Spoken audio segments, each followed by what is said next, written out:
तो लखनऊ के कैसरबाग में बुलडोजर एक्शन को लेकर के काफी ज्यादा बवाल हो रहा है। लेकिन अगर बात करें मध्य प्रदेश के धार की, तो मध्य प्रदेश के धार में सनातन का उत्सव मनाया जा रहा है। 750 साल के संघर्ष के बाद भोजशाला मुक्त हो गई है।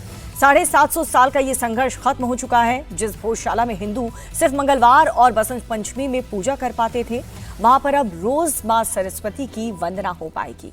आज भोजशाला का परिसर का शुद्धिकरण किया गया।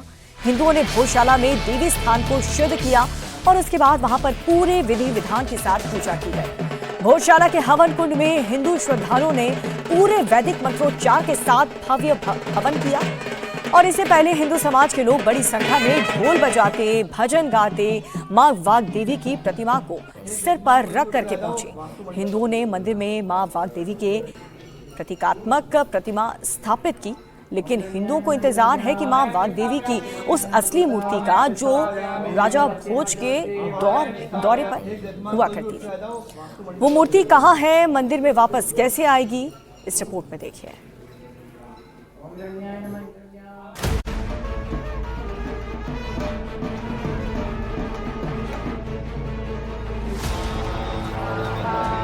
भोजशाला में हवन हो रहा है। भोजशाला में भजन हो रहा है।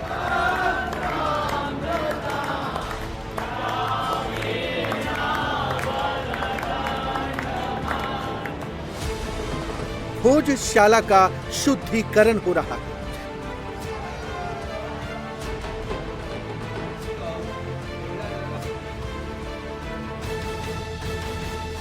भोजशाला में मां वाग्देवी की पूजा हो रही है।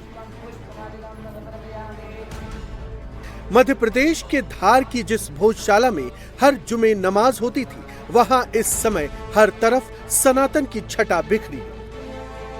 भोजशाला का जो वैभव राजा भोज के शासनकाल में था, वही वैभव आज फिर से नजर आ रहा है। आप देख रहे हैं सुबह से ही यहाँ पर सेवी अनुष्ठान आरंभ हो चुका है। भोजशाला का शुद्धिकरण हो रहा है और जैसे मंत्रों का गुंजायमान राजा भोज के शासनकाल में यहाँ पर हुआ करता था, वैसा ही आज 750 साल के संघर्ष के पश्चात भोजशाला में पुनः इन मंत्रों की गूंज सुनाई दे रही है। 2 दिन पहले तक भोजशाला में हिंदुओं को सिर्फ मंगलवार सूर्योदय से सूर्यास्त के बीच पूजा करने की इजाजत थी। इस दौरान वो अपने साथ 1 या 2 फूल और चावल के कुछ दाने ले जा सकते थे। हिंदुओं को हर साल बसंत पंचमी के दिन भी पूजा करने की अनुमति थी, लेकिन अब भोजशाला की तस्वीर बदल गई है। अब हिंदू यहाँ सिर्फ मंगलवार और बसंत पंचमी को पूजा नहीं करेंगे, बल्कि यहाँ अब हर रोज मां सरस्वती की वंदना की जाएगी। आज रविवार के दिन भोजशाला में भक्तों की कतार लगी। हिंदू समाज बड़ी संख्या में ढोल बजाते और भजन गाते हुए मां वाग्देवी की प्रतिमा को सिर पर रखकर पहुंचे।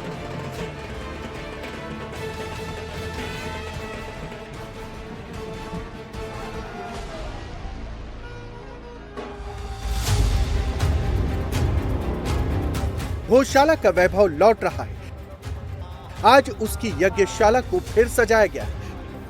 फिर पूजा पाठ, अनुष्ठान कार्यक्रम किए जा रहे हैं। मंदिर में मां वाग्देवी की प्रतीकात्मक प्रतिमा स्थापित कर दी गई। अयोध्या के राम मंदिर का मिलना जितना बड़ा था, उतना ही बड़ा धार में हमारी वाग्देवी की विजय है। हिंदू समाज के लिए हमेशा ये खुला रहेगा। वो दर्शन कर सकते हैं, अपना ज्ञान अर्जित कर सकते हैं। राजा भोज ने बनाई थी और आर्कियोलॉजी के आधार पर कोर्ट ने डिसीजन दे दिया। अब हिंदू समाज के लिए हमेशा के लिए खुला है। आगामी समय में इसको सांस्कृतिक धरोहर, सांस्कृतिक विरासत, एक अकादमिक रूप से इसको अब स्थापित करने की आवश्यकता है। उसमें निश्चित ही प्रदेश सरकार सहयोग करेगी। धार की भोजशाला को लेकर हिंदू और मुस्लिम समुदाय के बीच लंबे समय से विवाद चल रहा था। मुस्लिम समुदाय इसे कमाल मौला मस्जिद बताता रहा था। हिंदू समाज इसे मां सरस्वती का मंदिर कहता आया, लेकिन हिंदू अपनी आस्था पर डटे रहे और आखिरकार 750 सालों के संघर्ष के बाद अदालत ने फैसला कर दिया, भोजशाला मस्जिद नहीं मंदिर है, यहाँ नमाज नहीं पूजा की जाएगी। आदिकाल से भोजशाला मंदिर और आध्यात्म का एक बड़ा केंद्र रहा है। विगत कुछ वर्षों से यहाँ पर नमाज भी अदा की जा रही थी। तो आज इस संदर्भ में सबसे पहले सकल हिंदू समाज एकत्रित होकर संतों और आचार्यों के साथ मिलकर इसका शुद्धिकरण कर पुनः यहाँ नई अखंड ज्योत को विराजमान कर पूजन अर्चन आरंभ कर रहा है। अयोध्या के राम मंदिर का मिलना जितना बड़ा था उतना ही बड़ा धार में हमारी वाग्देवी की विजय है। इतिहासकारों के मुताबिक भोजशाला का संबंध परमार वंश के राजा भोज से माना जाता है, जिन्होंने 11वीं सदी में धार को शिक्षा और संस्कृति का बड़ा केंद्र बनाया था। हिंदुओं और हिंदुओं से जुड़े संगठनों का दावा है कि यहाँ मां सरस्वती की पूजा होती थी और ये संस्कृत अध्ययन का प्रमुख स्थान था, लेकिन मुस्लिम समुदाय इसे नहीं मानता।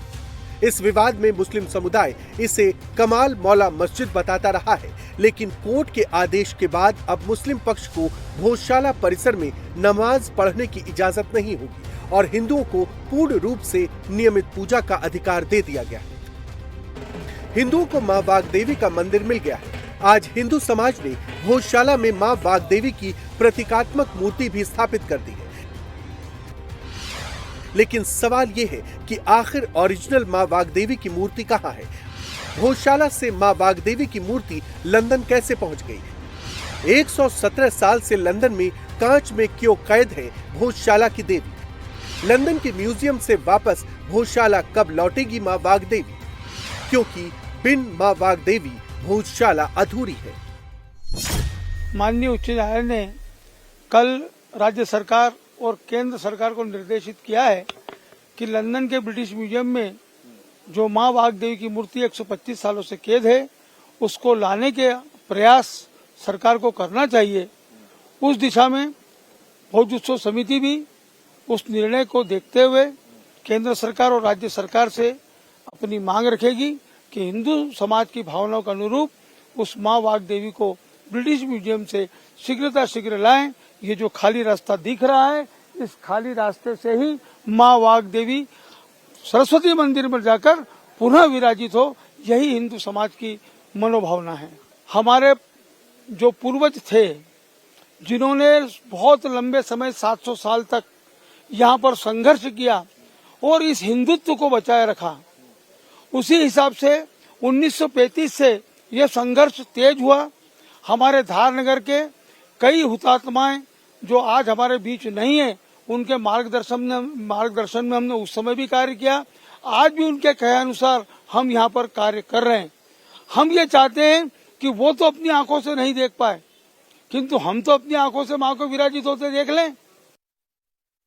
इंडिया टीवी इस वक्त खड़ा है 84 खंभों से बने उस विशाल भोजशाला प्रांगण में, जिसके नाम से ही साबित होता है भोज और शाला, यानी राजा भोज के द्वारा बनाई गई एक शाला, एक विशाल संस्कृत की यूनिवर्सिटी। तस्वीरों में आप ये 84 खंबे देख चुके हैं, जो दरअसल 1034 में राजा भोज ने यहां पर बनवाई थी। और इसी यूनिवर्सिटी में जो 84 खंबों पर आपको दिखाई दे रही है, यहां पर देश विदेश के हजारों छात्र शिक्षा लेने, संस्कृत से लेकर तमाम जो सब्जेक्ट्स थे उनका अध्ययन करने यहां पर आते थे। माना जाता है 500 से ज्यादा विद्वान और कवि यहां पर रहते थे, जिनमें माघ, धनपाल, उवट जैसे महान जो नाम शामिल थे, जिन्होंने यहां पर शिक्षा ग्रहण की। और दरअसल ये एक एम्पी थिएटर था। यहां पर बड़े बड़े जो नाट्य हैं उनका मंचन होता था, रंगमंच का मंचन होता था। बीच में जो आप ये यज्ञशाला देख रहे हैं, यहां पर विशाल जो है अग्नि की ज्वाला जो है वो जलती थी, जिससे रात में भी यहां पर नाटक होते थे। और ये 84 खंभों में तमाम संस्कृत के प्रकांड विद्वान, बड़े बड़े कवि यहां बैठा करते थे। तो ये संस्कृत की एक बड़ी यूनिवर्सिटी के साथ एक बड़ा प्रांगण था, जहां पर शिक्षा के साथ साथ संगीत, ज्योतिष, भूगोल सबकी शिक्षा दी जाती थी। ये यूनिवर्सिटी का विशाल कैंपस दिखाई दे रहा है। 84 खंबे, 84 का संयोग राजा भोज के साथ लगातार लगा रहा है। 84 खंभों में ये पूरी यूनिवर्सिटी बनी थी। 84 चौराहे धार में अगर कहें तो गलत नहीं था। राजा भोज ने 84 ग्रंथों की रचना की, जिसमें ज्योतिष से लेकर तमाम ग्रंथ थे। और 84 ही, चूंकि ज्योतिष और इसके ज्ञाता थे, इसलिए 84 उन्होंने यंत्रों की भी रचना की, जिसमें से 2 यंत्र अभी भी सुरक्षित यहां पर रखे हैं, नागमणि से लेकर तमाम। अब चूंकि ये विशाल यूनिवर्सिटी हुआ करती थी, जहां संस्कृत के प्रकांड पंडित यहां पर पढ़ने आते थे, मां देवी वाग्देवी के नाम पर, चूंकि मां वाग्देवी यानी सरस्वती को ज्ञान और ज्ञान का भंडार मां कहा जाता है, इसलिए उनके नाम पर ये पूरी की पूरी जो है जगह बनी हुई थी। इस भव्य भोजशाला की स्थापना मालवा के राजा भोज ने 1034 ईस्वी में ज्ञान, विज्ञान और संस्कृत के अध्ययन के लिए किया था। राजा भोज ने यहाँ वाग्देवी की मूर्ति स्थापित की थी। 19वीं सदी की शुरुआत में अंग्रेजों को खुदाई के दौरान ये दुर्लभ प्रतिमा मिली थी, जिसके बाद उसे लंदन ले जाया गया और अभी वो British museum great Russell street में रखी हुई है। लेकिन सवाल उठता है कि भोजशाला से मां वाग्देवी की प्रतिमा लंदन कैसे पहुंच गई। यहाँ पर वाग्देवी का मंदिर था, पूजा होती थी। मां वाग्देवी की जो प्रतिमा है वो यहाँ पर स्थापित रही है। माना जाए तो 1034 के बाद से लेकर 1301 तक ये प्रतिमा यहीं पर थी। तमाम जो छात्र हैं वो अध्ययन करने जो आते थे, तक्षशिला और नालंदा जैसे, वो यहाँ आकर अध्ययन करते थे और उसी अध्ययन की शुरुआत से पहले मां वाग्देवी की आराधना करते थे। जब मुस्लिम आक्रांताओं ने 1301 से इस पूरे मंदिर प्रशासन को ध्वस्त करना शुरू किया 1515 तक, उसके बाद काल के गाल में ये तमाम चीजें जो हैं वो चली गईं। दरअसल 1305 ईस्वी से इस इमारत का इस्लामीकरण शुरू हुआ। अलाउद्दीन खिलजी ने मालवा पर हमला कर दिया। मालवा पर आक्रमण के दौरान इस मंदिर परिसर को भारी नुकसान पहुंचाया गया। 14वीं और 15वीं शताब्दी, खासकर 1514 ईस्वी में महमूद शाह खिलजी के दौर में इस परिसर को मस्जिद बनाया गया। इसके अंदर कमाल मौला का मकबरा बना दिया गया। मंदिरों से सनातन की पहचान को मुस्लिम आक्रांताओं ने मिटाने की कोशिश की। मां वाग्देवी के निशान मिटाने के लिए मूर्ति को दबा दिया गया, जिसे बाद में अंग्रेजों ने खुदाई में ढूंढ निकाला।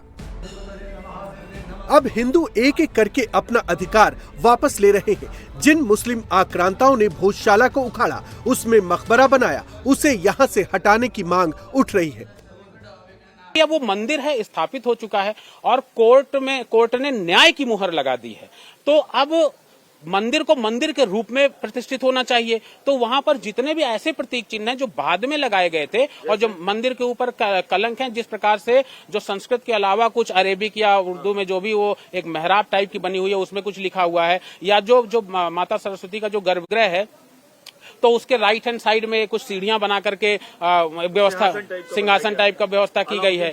हाँ, तो वो सब चीजें मंदिर परिसर का हिस्सा नहीं है और मंदिर के नाम पे कलंक है। तो अब क्योंकि एएसआई को इसका संरक्षण करना है, तो हमको कानूनी प्रक्रिया ही पालन करनी है। तो हम एएसआई से भी इसके लिए निवेदन करेंगे कि वो जो चीजें हैं जो मंदिर परिसर के या मंदिर की भावना के या मंदिर के नेचर से हट करके चीजें, उन सभी को हटाया जाए। उन सभी की कोई आवश्यकता वहां पर नहीं है। भोजशाला में एएसआई को सनातन के एक नहीं, अनेक अमिट और अटल सबूत मिले, जिसने इस पूरे केस को पलट दिया। भोजशाला की हर दरो दीवार सत्य सनातन की गवाही देती है। और मदन गुरु का लिखा हुआ ये पारिजात मंजरी है। इसमें अगर आप देखें तो ये ओम नमः शिवाय के अंक ये आपको साफ पढ़ने में नजर आ रहा है। ओम नमः शिवाय यहाँ से शुरुआत की इस पारिजात मंत्री जो मंजरी ग्रंथ की, और हिंदी में जैसे हर वाक्य के बाद एक कॉमा लगाया जाता है, फुल स्टॉप लगाया जाता है, उसी